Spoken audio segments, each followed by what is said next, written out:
हरे कृष्ण। एक व्यक्ति था, उसे संतान नहीं हो रही थी, पर उसने बहुत यत्न प्रयत्न दुआएं मांगी। ठीक है, उसे एक पुत्र संतान की प्राप्ति हुई, पर बेटा पैदाइशी बीमार। इसने बहुत खर्च किया बेटे के पीछे, उसके इलाज के पीछे, दुकान बेच दी, घर बेच दिया, सारा धन लगा दिया। अब समय बीतता जा रहा है, ये खर्चा करते जा रहा है, लेकिन बेटे के स्वास्थ्य में कोई सुधार नहीं, कोई सुधार नहीं। अब बालक लगभग 12-13 वर्ष का हो गया। अब तो डॉक्टरों ने पूरी तरह जवाब दे दिया और इस व्यक्ति ने भी सारी प्रॉपर्टी मिलकर सब बेच दी बेटे के पीछे। इंसान औलाद के पीछे तो करता ही है।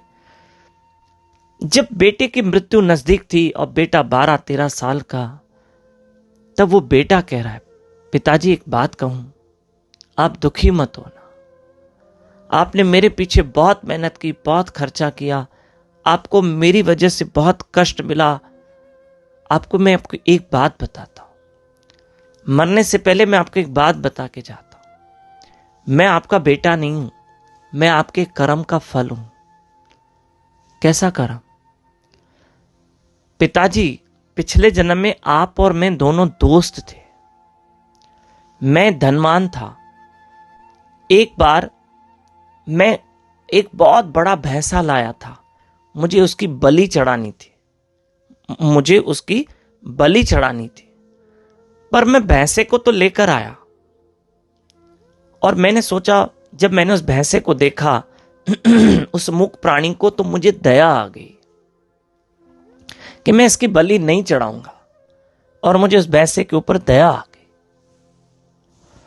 पर पिताजी, क्योंकि आप मेरे मित्र थे, तो आपने कहा कुछ नहीं होता है, चढ़ाओ उस भैंसे की बलि। तो मैंने उस भैंसे की बलि चढ़ा दी। अब कर्म तो मैंने बुरा किया कि मैंने बलि चढ़ाई उस भैंसे की, मैंने उसको मारा, उसको मृत्यु दंडी दे दिया, उसको मार ही दिया। कर्म मैंने बुरा किया, पर आपने मुझे उस बुरे कर्म करने की प्रेरणा दी, इसलिए आज हम दोनों भोग रहे हैं। पिछले जन्म में हम दोनों मित्र थे, अभी पिता पुत्र हैं। कर्म मैंने बुरा किया, इसलिए मुझे ये रोगी शरीर मिला। आपने कर्म करने की प्रेरणा दी थी, इसलिए आप मेरे पिता बन के आए, और साथ साथ मेरे साथ आपको भोगना पड़ा, कष्ट उठाना पड़ा। तो प्रिय बंधुओं, जैसे कोई पाप कर्म करता है और मान लो हम उसको उस कर्म करने की सलाह देते, तो जो पाप कर्म कर रहा है वो तो भोगेगा, हम भी भोगेंगे, क्योंकि सलाह हमने दी, प्रेरणा हमने दी, है ना। जैसे 4 लोग जुआ खेल रहे हैं और 4 लोग जुआ देख रहे हैं, वहां खड़े हैं, तो पुलिस आएगी तो 8 को पकड़ के लेके जाएगी, क्योंकि भाई तुम यहां खड़े क्यों?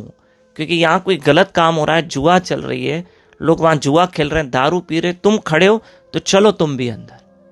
तो हमारे गुरु महाराज समझाते हैं, बापू जी सरकार, कि जब इंसान कोई अपराध करता है तो वो तो भोगता है, लेकिन अगर हम उसको अपराध करने की सलाह देते हैं, प्रेरणा भी देते हैं, करो करो कुछ नहीं होता, तो हमें भी फिर भोगना पड़ेगा। हरे कृष्ण। इसलिए हमें सावधान रहना है, किसी को गलत काम करने की प्रेरणा और सलाह भी नहीं देनी।